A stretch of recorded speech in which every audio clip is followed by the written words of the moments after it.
జగన్ రెడ్డికి ఇదే నా సవాల్. కల్తీ నెయ్యి కాదు స్వచ్ఛమైన నెయ్యి అని ఇచ్చిందని పేపర్ చూపించి ఒక ఆధారం చూపించమని గుండు కొట్టించుకుని తిరుగుతాను.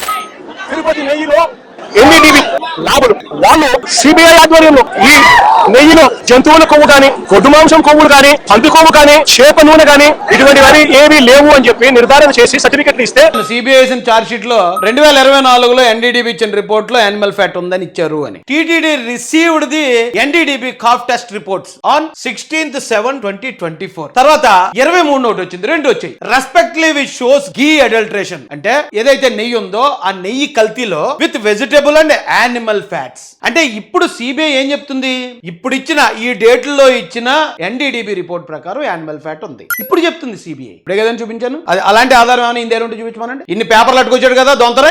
ఎన్డీడీబీ రిపోర్ట్ లో అందులో ఏమీ లేదు, కల్తీ నెయ్యి కాదు స్వచ్ఛమైన నెయ్యి అని ఇచ్చిందని పేపర్ చూపించి ఒక ఆధారం చూపించమనండి. గుండు కొట్టించుకుని తిరుగుతాను. ఇదే నా సవాల్. జగన్ రెడ్డికి ఇదే నా సవాల్. ఎలక్షన్ ముందు చాలా సవాల్ ఇచ్చివ్వండి, ఎలక్షన్ అయిన తర్వాత మొట్టమొదటి సవాల్ ఇది. నువ్వు నిజంగా తప్పు చేయకపోతే ఆ 234 కోట్లు ఎక్కడ పోయాయి? And 2024 involving transactions worth about 250 crores. ఎవరు తినేశాడు? ఎందుకు 36 మంది మీద సిబిఐ ఎందుకు ఛార్జ్ షీట్ వేసింది నెల్లూరు కోర్టులో? Its final charge sheet names 36 accused, including the directors of Bolibaba Organic Dairy, identified as the main hub producing that fake ghee. ఇంత పచ్చిగా అబద్ధాలు ఏంటండి? అబద్ధాలు ఆడొచ్చు, మరీ జనాలను ఎంత ఎదవల్లా చుత్తేలాగా.